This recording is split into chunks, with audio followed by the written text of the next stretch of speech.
Praise the Lord. सभी को जय मसीह। मैं सुनीता चौथानी आप सभी का आज के यूट्यूब वीडियो में स्वागत करती हूँ प्रभु यीशु मसीह के नाम से।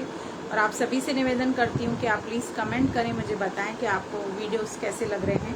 तो आज एक इम्पॉर्टेंट टॉपिक पे आपसे बात करने वाली हूँ कि कई बार ऐसा होता है कि हम परमेश्वर के प्यार को, उसकी प्रेजेंस को महसूस नहीं कर पाते हैं और हमें ऐसे लगता है कि शायद अब परमेश्वर मुझसे प्यार नहीं कर रहा है या मेरी चिंता नहीं कर रहा है। कई बार ऐसे डार्क पीरियड, डार्क डेज हमारे लाइफ में आते हैं और इसमें कोई बड़ी बात भी नहीं है और इसमें कोई बुराई भी नहीं है, क्योंकि हम अगर बाइबल का इतिहास निकाल के देखें तो प्रभु के बहुत सारे दास हैं जो इन दौरों से गुजरे, इस डार्क पीरियड से गुजरे और उन्होंने भी कुछ गलतियां करी, कुछ ऐसी बातें करी। हम अगर प्रभु के दास मूसा के विषय में देखें तो उसने फ्रस्ट्रेशन में आके चट्टान के ऊपर 2 बार लाठी मारी और वो कनान देश से वंचित हो गया। हम एलिया के विषय में देखते हैं कि एक बार एलिया जाऊ के पेड़ के नीचे बैठकर अपनी मौत मांग रहा है, कह रहा है कि मैं अच्छा नहीं हूँ, प्रभु तू मुझे मार डाल, जब इजबेल ने उसको धमकी दी। तो देयर आर वेरियस एग्जाम्पल्स मैं आपको बाइबल से दे सकती हूँ जहाँ पर अच्छे अच्छे दिग्गज प्रभु के दास कुछ ऐसे क्षणों में, एक्सपीरियंसेस में गए कि जहाँ पे उनको लगा कि शायद परमेश्वर का वो प्यार या वो साथ वो नहीं महसूस कर पा रहे थे। और अक्सर जब हम प्रार्थना का हमें उत्तर नहीं मिलता या हम सालों से किसी चीज के लिए प्रेयर कर रहे हैं लेकिन हमें कोई भी एक रे ऑफ होप नहीं मिलता है, तो हम भी अक्सर ऐसे ही सोचने लगते हैं। तो एक मैं आपको वचन, शायद वो आपने कभी इस विषय में पढ़ा नहीं होगा, सुना नहीं होगा, देना चाहूंगी। वो है मीका 7:8 से हम पढ़ेंगे। यहाँ पर परमेश्वर का वचन आज आपको कह रहा है, हे मेरी बैरिन, मुझ पर आनंद मत कर, क्योंकि जो ही मैं गिरूंगा क्यों ही उठूंगा। ये याद रखिए, धर्मी जन 7 बार गिरेगा पर 7 बार परमेश्वर उठाएगा। परमेश्वर ने ऐसा कभी वादा नहीं किया हमसे कि अगर तुम मेरे पीछे आओगे तो तुम गिरोगे नहीं, तुम्हें समस्याएं नहीं आएंगी, कभी नहीं। जैसे मैं हमेशा बोलती हूँ कि परमेश्वर आग से नहीं, आग में से बचाने वाला परमेश्वर है। तो जैसे ही हम गिरते हैं वैसे ही प्रभु हमें उठाता भी है। और त्यों ही अंधकार में पड़ूंगा, त्यों ही यहोवा मेरे लिए ज्योति का काम देगा। कई बार मैंने कहा ना, एक डार्कनेस में हम बैठे रहते हैं। हम हैं तो ज्योति की संतान है।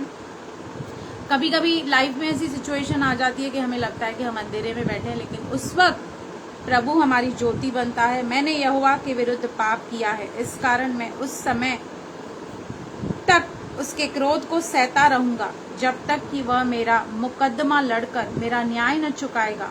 उस समय वह मुझे उजियाले से निकाल ले आएगा और मैं उसका धर्म देखूंगा। वो कहता है कि मुझे अपने परमेश्वर के ऊपर पूरा भरोसा है कि वो मेरा न्याय करेगा। कई बार, कितनी बार ऐसा हमारे साथ अननेसेसरी अन्याय, अननेसेसरी बातें होती हैं।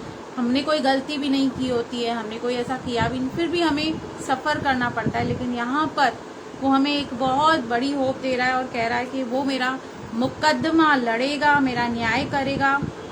तब मेरी बैरिन जो मुझसे यह कहती है कि तेरा परमेश्वर यहोवा कहाँ रहा, यह भी उसे देखेगी और लज्जा से मुंह ढांपेगी। मैं अपनी आंखों से उसे देखूंगा, तब वह सड़कों की कीच के सामने लताड़ी जाएगी। वो कह रहा है कि जो लोग कहते हैं कि कहाँ है तेरा परमेश्वर भाई, क्यों तेरे लिए न्याय नहीं कर रहा, क्यों तेरे लिए मुकदमा नहीं लड़ रहा, तब वो भी देखेंगे कि मेरा परमेश्वर कैसे काम करता है। और जब आपको कभी भी ऐसे लगे ना, तो आप उस क्रूस के प्यार को जरूर याद रखो, क्योंकि रोमियो 10:17 कहता है, विश्वास सुनने से, सुनना मसीह के वचन से होता है।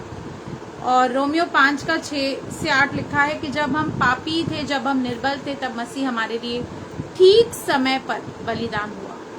उस प्यार को, जब इन प्यार भरे वचनों को आप याद रखेंगे ना, तो जो आपके अंदर शंका आ रही है, डाउट आ रहा है, या आपको लग रहा है कि परमेश्वर ने मुझे छोड़ दिया है या परमेश्वर अब मेरी केयर नहीं करता, मेरी प्रार्थना को नहीं सुनता, ये सारे जो डाउट्स हैं आपके निकल जाएंगे। और पहला यूहन्ना 4:10 कहता है, पहला यूहन्ना 4:10 कहता है, प्रेम इसमें नहीं कि हमने परमेश्वर से प्रेम किया। हमने तो कभी परमेश्वर से प्रेम कर ही नहीं सकते, क्योंकि परमेश्वर से प्रेम करना मतलब उसकी आज्ञाओं पर चलना, और हम तो निरंतर पाप और पाप ही करते आ रहे हैं। पर इसमें है कि उसने हमसे प्रेम किया और हमारे पापों के प्रायश्चित के लिए अपने पुत्र को भेजा। ये बहुत बड़ी एक सौगात है हमारे लिए कि प्रभु यीशु मसीह ने अपने पुत्र को हमें, हमारे उद्धारकर्ता को इसलिए भेजा ताकि हमारे पाप क्षमा हुए। और यूहन्ना 15:13 कहता है कि इससे बड़ा प्रेम किसी का नहीं कि कोई अपने मित्रों के लिए अपना प्राण दे।